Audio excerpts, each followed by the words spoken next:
This is a message to all viewers, all listeners. As I said before, there will be stories on this channel that may be offensive to some, that may be harsh to some, that may be a little bit hurtful to some, and some people are forced to relive these stories in their mind when they don't want to. So let's just keep in mind that when we put these stories together, we're not on here trying to glorify anything. We're not on here trying to glamorize the criminal lifestyle. We're on here documenting actual history and giving people the opportunity to explain to the world how their life went astray and they ended up going down the wrong path. So once again, let's be respectful and let's learn something. I think I was in Clinton, 9-4. I was serving a key block and my cell opened. Visit, fuck, oh shit, went down on a surprise visit. Cousin was like, yo, have a seat. You wanna cry, let it out. She was like, yo, Peter Rab gone. I cried like a motherfucking baby on the visit, man.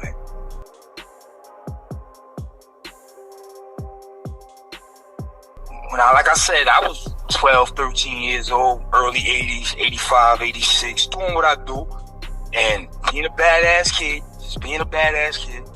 And when we was in our 6th grade of elementary school, everybody more or less graduated and went to our local junior high school, which was 117.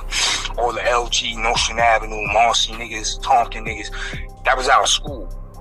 Me, although I was a little badass kid, I had a little writing skills or whatever, I got accepted to junior high school 113, which was Roughchild back in the days. That's where all the 4 green niggas was. So here it is, I'm going to school with all these 4 green niggas, and I still got to hold it down. So I'm down there being fruit, doing what I do. Now my name is starting to spread outside of LG. So now 4 green niggas is getting away from me. Clinton Hill niggas is getting away from me. Niggas is starting to know who I am. You know what I'm saying? Now what you mean? You mean just from like fighting in the school? Just being a badass kid. Running around the school, doing bad shit, just being a badass kid. So now my name is getting out there. You know what I'm saying? I went to school with Mikey and Mel. You know what I'm saying? And shout out to Mikey, shout out to Big Mel from Notion Avenue. You know what I'm saying? I went to school with them too. And I was like the little brother to them. So I was the little badass 7th grader while they was there in the 8th grade trying to keep me out of trouble. You know what I'm saying? And I could recall one day we was walking down Myrtle Avenue, Fort Greene side. It's like I said, all these 4 green niggas know who I am. Not because I'm no notorious killer, I'm just a little badass kid, so they know who the fuck I am, and they know I'm a scrap. But Mikey was always this little frail motherfucker. You know what I'm saying? So, but Mikey was a little older than me, so Mikey was doing shit I ain't know about. Mikey fucking with Nut, who knows the fuck them niggas done did in the street. But one day we walking down fucking Myrtle Avenue and 4 green niggas rolled on us. So I know some of these niggas, but I'm not understanding what's going on, because I'm the shorty. And them niggas is like, yo, where homie at? Mikey done dipped off in the motherfucking store. Ain't got no money in his motherfucking pocket. He in there looking at a menu, trying to act like he ordering shit, but these niggas looking for him. So them niggas is basically like, yo, we want that little nigga. So my son Mel, being the motherfucking OG he was, Mel shut that shit down. Listen, ain't nobody doing nothing to that little nigga, XYZ. Me being me, though. Fuck it, I fight the nigga. Nigga ain't gonna do nothing to Mikey, I'ma fight the nigga. Them 4 green niggas was like, nah, we gonna leave that alone. Good decision, leave that shit alone. You know what I'm saying? But word, I was getting my name known outside the projects because of junior high school. You know? And Mikey was one of them dudes in my projects who he wasn't a big dude, he wasn't a killer, he wasn't no hard rock, he was just a cool motherfucker. But Mikey wanted to touch some money early. Mikey was one of them niggas who came out the house wanting to get paper early. And I'm quite sure he could tell you his own story, you know what I'm saying? But I recall when I was sitting on Ragged Salad and I knew I was hearing shit, And that's when I knew things was changing in my hood. Niggas ran down on Mikey. No good. Rest in peace to Lil Peter Rab. But he fell in the hands of the wrong niggas, and them niggas threw a battery in his back. He threw a gun in Mikey's face. Not knowing Mikey was strapped, Mikey had to throw some shots back at that little nigga, almost put that nigga in his grave or whatever.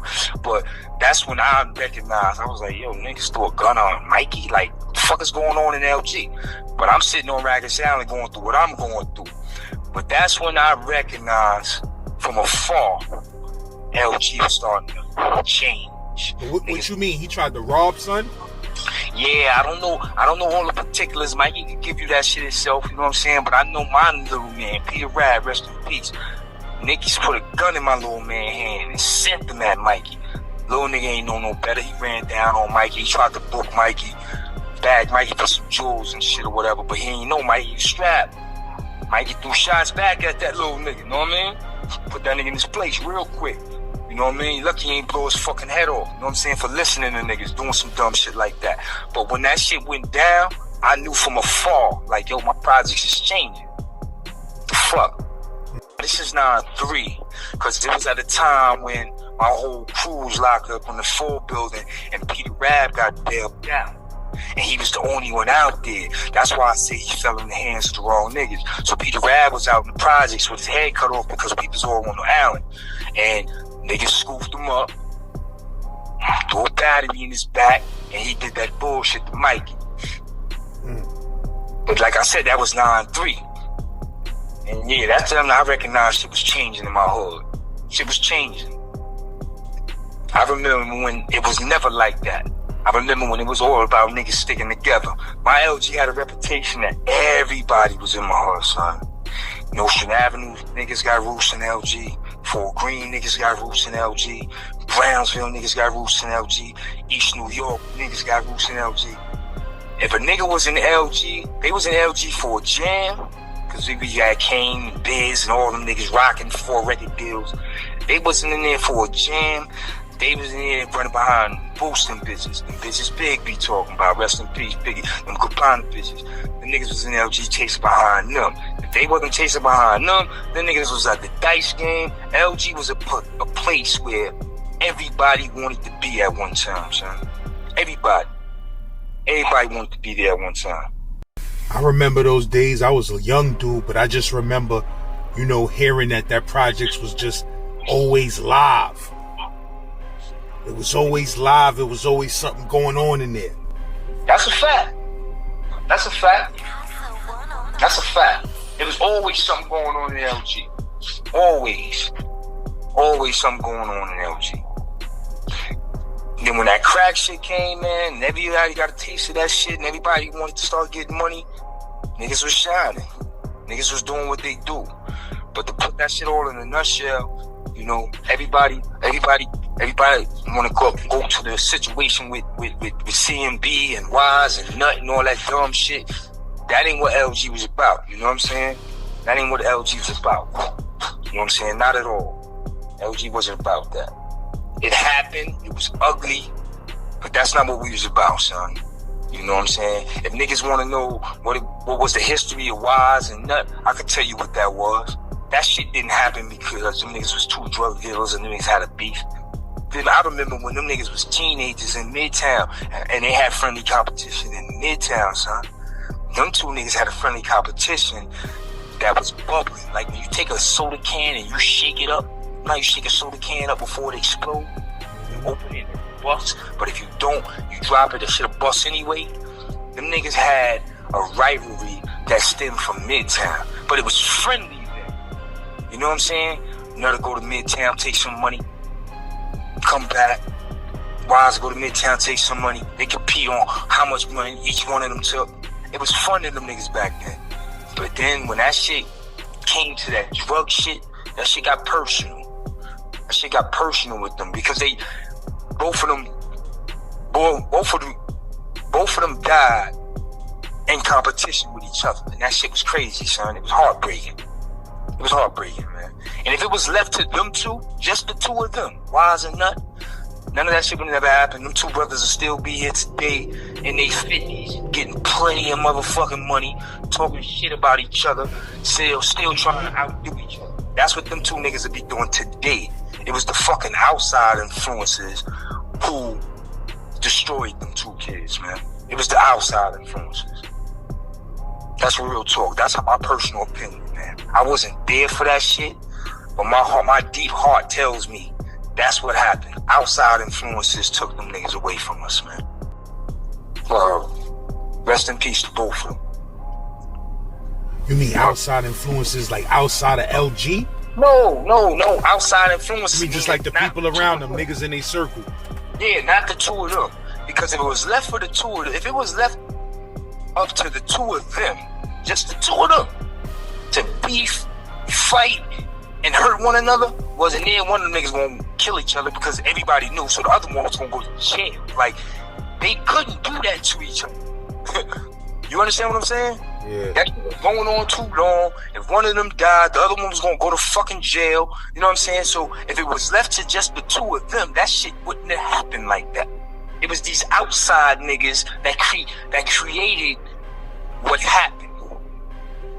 That's my personal opinion. I wasn't there, but that's my fucking personal opinion. And the motherfucker can't tell me I can't say what the fuck I want to say. You know what I'm saying? That's how I feel about that shit.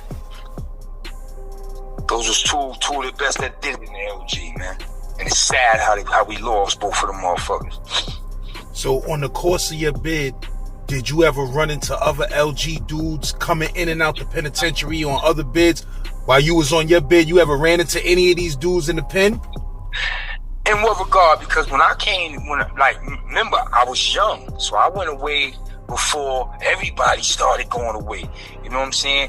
Only person in my crew that went away before me was my crimey brother. You know what I'm saying? That me and Butter was the best of friends. That was my age-born coon. When you saw Fruit, you saw Butter. Now, I mean, like, while you was up north, did World come through for a little couple of years and you seen, son? Nah. At 92, 93, remember the whole crew came through the 4 building?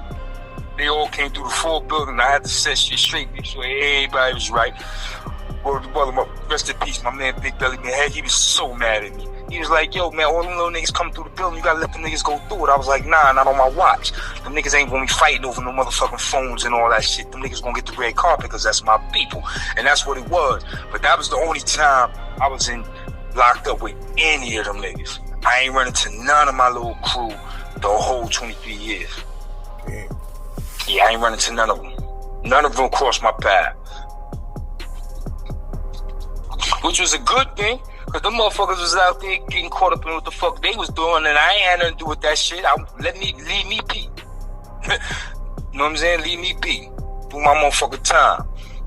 Who was your immediate circle in LG? Like, when I came home in 91 from the 6th building, I had to make a decision like, yo, what the fuck I'm gonna do? This Midtown shit don't work no more. Everybody selling drugs. What the fuck I'm gonna do? While me and Wise was co-defendants. I came home from the 6th building. Wise was still fighting another case. You know what I'm saying? So I come home from the 6th building. Wise is locked up. World out here doing this 1-2. At this time, World he's up now. He's up. He up. He got a couple of niggas on the block. Niggas doing what they do. I come home. So he like, yo, what you gonna do? I'm like, yo, I'm gonna post up over here and shake out. So he like, all right, do what you do. If you need me, holla at me. So I'm doing me.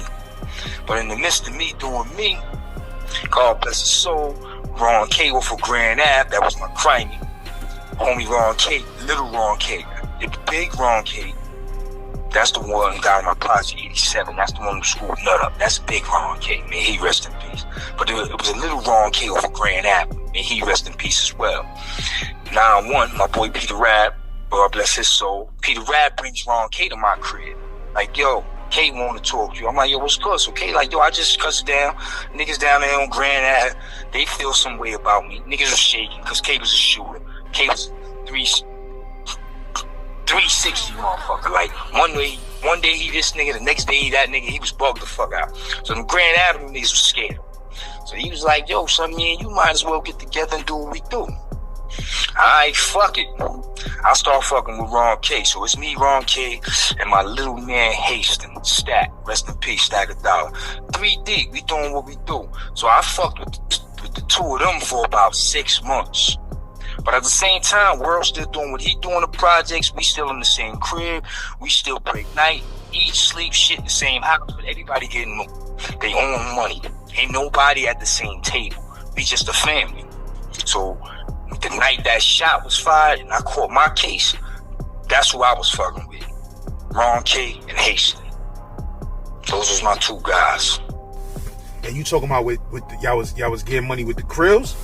Yeah, we was getting money in Harrisburg, Pennsylvania. Earlier, I told you, I got knocked in Harrisburg. I didn't get arrested in New York on my case. I was getting money in Harrisburg. My boy Hedo on him was out there. So I fucked around and stumbled on the strip out there. I was in Harrisburg for maybe 3 months. Shit was nice, quiet. I fucked around and came back to New York. Niggas threw shit in the game. Some shit went left. Accidental shooting. I had to go back to Harrisburg on the run. Yeah, that's how that played out. Like that shit happened out the blue with me, son. I came to New York on a visit. You know what I mean? I came to New York on a fucking visit and accidentally took somebody's fucking life. Who was the first dude that was real close to you that you lost in the streets? See, that's the funny thing with us in LG. My generation. We grew up, we watched them older niggas. You see, I gave you a story of my life and when I came out the house and all that other shit. But you gotta believe it was hitters before me. The generations before me, the niggas from the early 80s and late 70s. You know what I'm saying? The shit goes on. But anyway, I can recall there was never a time in my generation where we took each other's lives. So none of us experienced one of us getting killed. We didn't do it to each other. You understand what I'm saying? I went to prison for my accidental shooting. And when I left the street, none of us had ever killed one another. So I didn't know what that shit felt like. You feel me?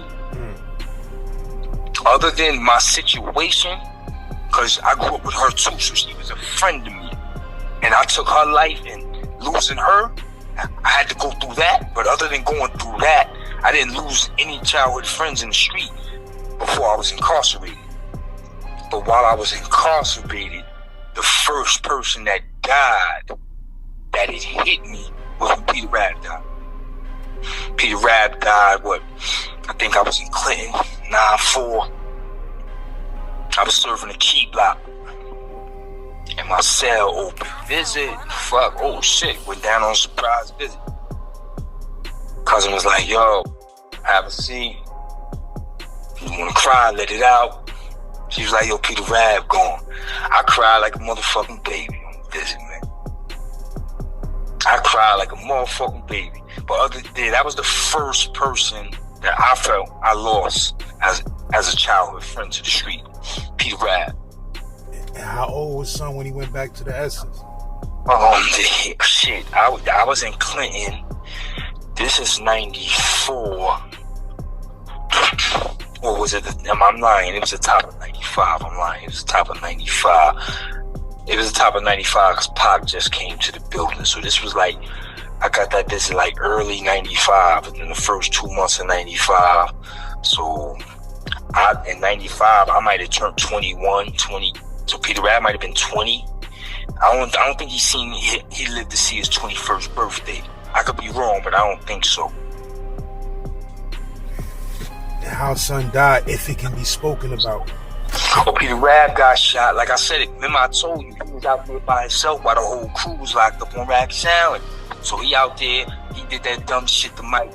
But he also was out there while niggas was beefing with the niggas on Grand Avenue. Now, remember I told you earlier, when I caught my accidental shooting, that shit shook my projects and it changed the temperament. You know what I'm saying? In a nutshell, that situation led to a beef with them niggas off of Grand Avenue. Nigga off of Grand Avenue He had the answer to that shit for whatever reason. You know what I'm saying? I ain't gonna go into all that shit, but it started the bickering shit. And while I was on Rikers Island, niggas on Grand Avenue was taking cheap shots at the crew. You know what I'm saying? So that shit kind of triggered and led to Peter Rab being out there by himself at one time, and a nigga from Grand Avenue got up on him, paralyzed him. He didn't take care of himself. Gangrene led to his untimely demise. Damn, how long he lived after he got shot? Maybe 2 years, not even. Cause he got clapped in 9-3, he was dead in 9-5. And that shit left a bad taste in my mouth too. Like I said, I'm sitting back watching all this shit go down, and I'm saying, damn, shit changing out there, man. But I'm bidding, son, and I got a whole road ahead of me. So I couldn't get caught up in all that shit, but I was definitely laying back, hearing and recognizing the change in Lafayette Gardens while I was doing that bid. Shit was definitely changing out there. And why they call son Peter Rab? Rumor has it he was built the year he was born on Easter. That's the rumor. Peter Rab was one of them little lying ass motherfuckers in LG. You don't know what the fuck if you tell the truth. That was my boy. Yeah, don't walk under his window, son, on a late night. You might get busted in the head with a jar of mayonnaise. And he lived on the 20th floor in his building. He was wild for the night with that shit. Well, he liked to throw shit out his window? Anything and everything he could get his motherfucking hand on, son. Peter Rabbit throw a sink out his window, catch you walking by on a late night with your girl on some dumb shit. That was Peter Rabbit in LG. You ain't hear me say in my interview when we was talking, and I was like, shout out to my man Mick. Yeah, Mick is from my building. I heard you say that. I know you know Mick. That's family, son. Howard is peoples. That's people, son. Booby, rest in peace. That was family. Dory and all them niggas. That's family. That's facts. I ain't know you was from Howard. That's family, nigga. Yeah, bro. Okay. Yeah, man. I mean, and I know everybody you just named. 89 Summer, Booby and all them niggas coming through my projects, pulling up on the bikes, jumping off. Yo, where Fruit at? Nick Wise was like, yo, Fruit, who that? That's my cousin Booby. Oh, word. So when Booby and them niggas was up in 89, Booby and them niggas coming to my project 6-7 deep, jumping off the bikes, off the trucks. Yo, what up? Where that little nigga Fruit at? So niggas like, yo, Fruit, who them niggas? I'm like, yo, that's my cousin Booby. Word. And then the bitch Tawana in my project, the Gabbana girl, she was fucking with Nick. Remember, Nick down your way, he had the motherfucking gray Cherokee with the burgundy rag. That was Boo Bear right-hand man. You told my Nicky Barnes from up the hill that got killed. Absolutely, Nicky Barnes, rest in peace. Them niggas coming through LG 89 Summer while I standing in the new projects holding that shit down. That's why I told you 89 Summer was real. A lot of niggas was coming through LG, and that was Wise spot, son. Nicky Barnes and the niggas coming through. Yo, what up, Wise? Wise was popping. Them niggas going through, checking out Tawana, like. You know, Nick was getting all that money wherever the fuck he was getting it. You know what I'm saying? He was coming through LG. His presence was felt. And then them niggas was coming through shouting me out. Because Boogie was my family. Yeah, son. Yeah, 89 was a hot one. Right now, I'm down here in Charlotte with Mo, son, the nigga Reese. Yeah, I know. We down here together. Yeah, you know, I got stories on the channel about Son and all of that, too. I spoke to Son. I know y'all niggas is all people.